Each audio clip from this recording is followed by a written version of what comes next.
Canned dough. It's one of those great ingredients that you can use to make sides, appetizers, or even the main meal. The great thing with canned dough is if you don't have the time to make dough from scratch yourself, the dough is already made for you here. In today's video, I'm going to be sharing 3 ways that you can use either canned biscuits or canned crescent rolls to make some meals or appetizers to get on the table for your family or for your friends. So let's get into today's video.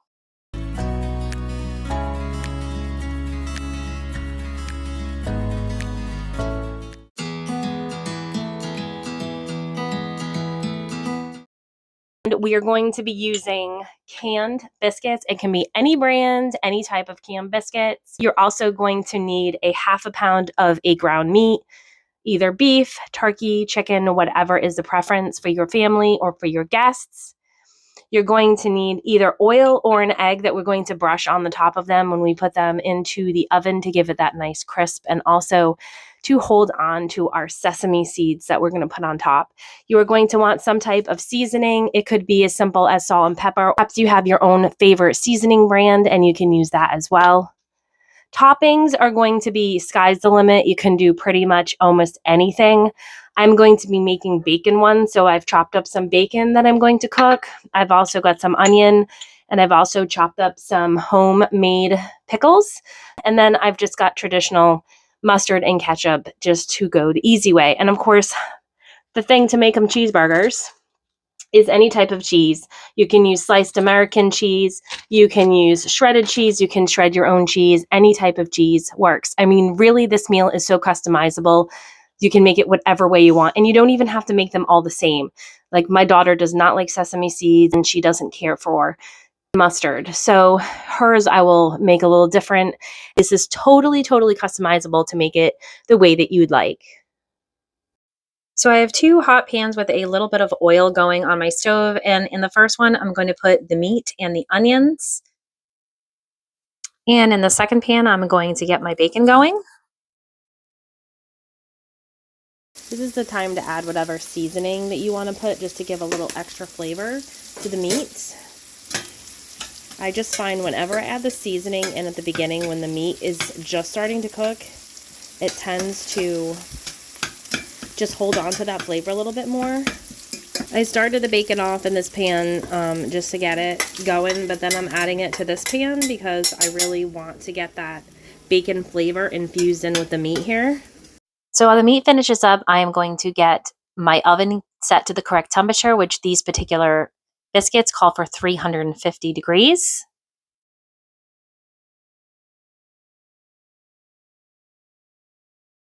So you're going to remove your biscuits from the can, and this is what they look like. Now, you can press these with your hand, but I found that using a rolling pin seemed to work the best because I could get this to be a nice thin consistency. I don't want it to be too thick because then I'm not going to have enough room to get the meat and the toppings and be able to close the biscuit around the filling. I'm going to put my piece of cheese on the very bottom. I'm going to put my liquid condiments next because I find if you put them last where you go to pinch the dough, it will squeeze out. And so I find if you add the toppings in this particular order of the cheese and then the liquid condiments and then the meat or any other condiments, it tends to work a little bit better. Now in this bowl, I have the meat, I have the bacon, I have the onions, and I have the pickles.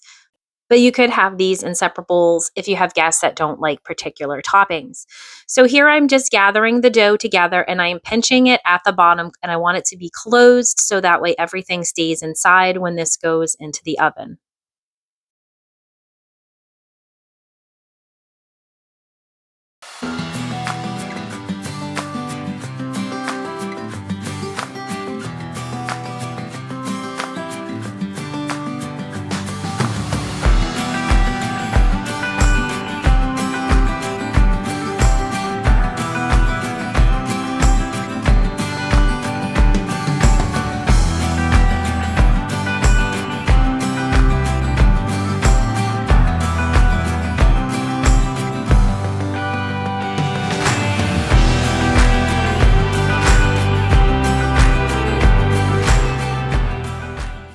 I've got them set up on the tray here. The two that are separated from my daughter are on one side because she doesn't like cheese in hers. And here I'm just taking a little bit of avocado oil. You can use any type of oil you'd like, or you could use an egg to do an egg wash. And this is just to help give it a nice golden brown color in the oven. And it's also to help keep the sesame seeds to stay on top. The sesame seeds just give it that nice little appearance, just like it was a bun at a restaurant, but you certainly do not need to use them if you don't prefer them or you don't have them. So we are going to put these into the oven, and then I'm going to set a timer for 15 minutes because that was the time that was written onto the instructions, and I will just keep an eye on them until they're done. So here we are about 15 minutes later, and they're nice golden brown. These look delicious. And we are going to have these as a meal this evening. Let me show you what the inside looks like.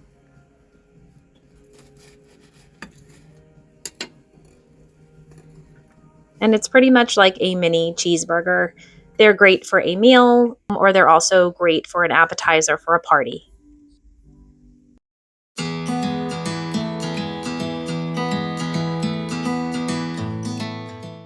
So we are making pepperoni pizza bites, or you can make cheese pizza bites.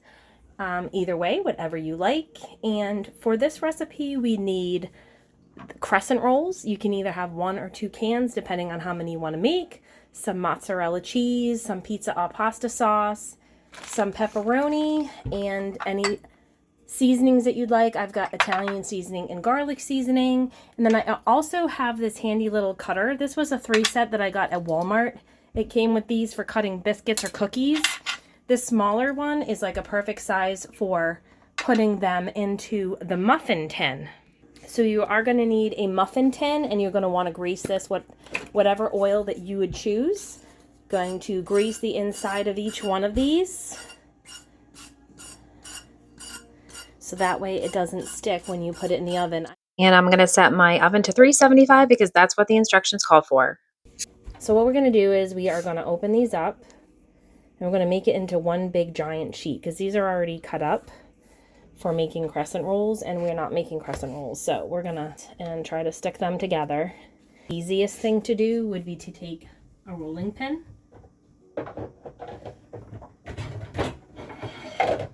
and see if you can get them to mush together with the rolling pin. Might have to adjust as needed.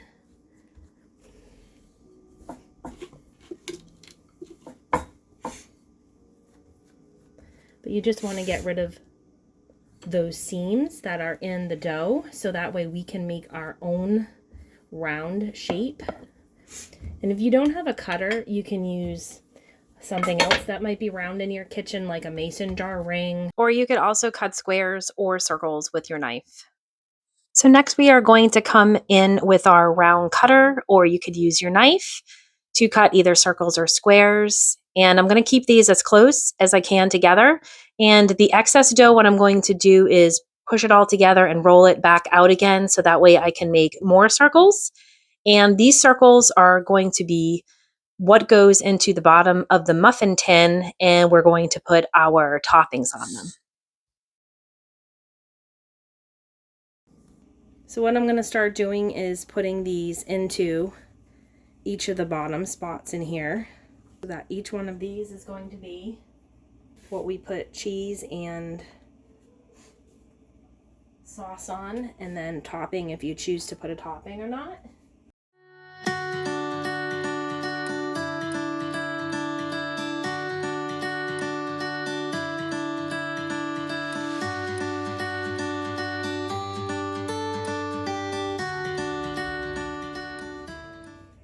So this is what I have left. These are all like the little pieces, and what I'm going to do is just kind of put these all together as one big dough ball. And then I'm going to do just what I did before. I'm going to just try to make the same exact. It was kind of thin, so we want the same thickness of what the other ones were. And then we're just going to repeat the process. See how many we can fit. And then I'm going to do the same thing and just take what's left around them and do this until there are no pieces of dough left. These are a tiny bit thicker than the original ones. These are great as a meal. We're having ours as a meal tonight. I'm going to have it with salad. Or you can also, these are a really awesome appetizer. I brought them for a party last year and they were a big hit, especially with the kids, because kids are picky when it comes to appetizers and hors d'oeuvres at parties. The last couple of them are a little on the small and wonky side, but this is just to give you an idea of what they look like. And now we are going to put some sauce on these. I'm actually going to take a little bit of garlic powder. It kind of just reminds me of some restaurants. They have that garlicky taste in their crust, and this just gives it a little bit of that flavor. If you don't like garlic or not your thing, you can skip this step and move right into putting the sauce, because that's what we're going to do next, is start spooning some sauce in. So you're just going to come in and just do a thin layer of sauce. This is my oven saying it's preheated, which is perfect timing. And I'm going to do this to all of these.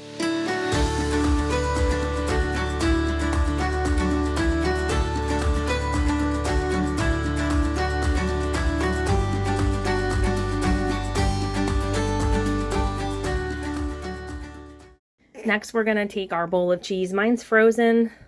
And we're going to sprinkle this right on top. You can put as little or as much cheese as you want.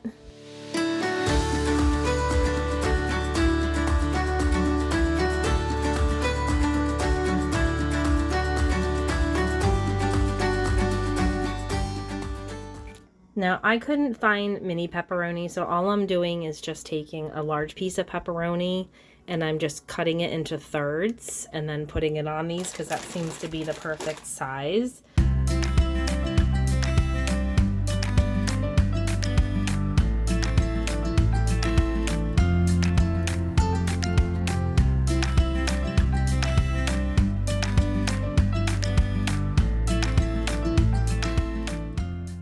Last two rows I'm going to leave plain, because we do have some people who don't like pepperoni, so we'll leave those plain. And then the final thing I'm going to do is just take some Italian seasoning, and I'm just going to sprinkle a little on each of these just to give it some extra flavor. And then we're going to pop these in the oven 12 minutes. Are done. Here we have our delicious pizza bites.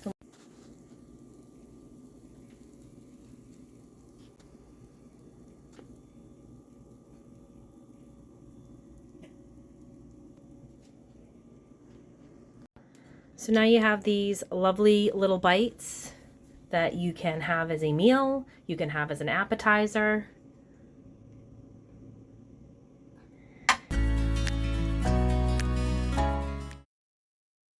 So the next thing we're going to make with canned dough is pigs in a blanket. This is a pretty popular appetizer that a lot of people bring to parties and get-togethers, and it can also be used as an actual main dish. If you pair it with something like baked beans or canned corn, any other vegetables that you may like. So I'm going to roll out the dough here, and I'm just going to give a disclaimer. I cut my dough a bit differently than everyone else does. A lot of people cut this into very thin strips and then roll it up with the dough in the center of the cocktail hot dog. I do not do that. I cut the larger triangle into 3 smaller triangles, and we like a good amount of dough on the hot dogs. So I roll the hot dog at one of the corners and then tuck the 2 other ends of the triangle into the center. So it kind of makes, it's almost like a little baby in a blanket. So therefore, pigs in a blanket. And then I repeat this process for all the other hot dogs.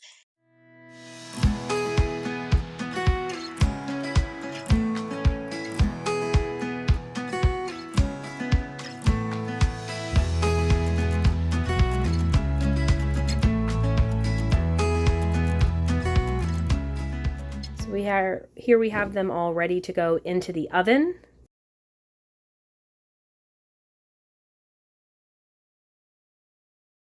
So here they've just come out of the oven. So here we have a quick plate plated up with a couple of the pigs in a blanket, a side of beans, and some corn. And it's a great little meal or a great little appetizer. Thank you so much for watching today's video. If you enjoyed it, I hope you will consider liking, commenting, and subscribing. And as always, my friends, stay safe and be well.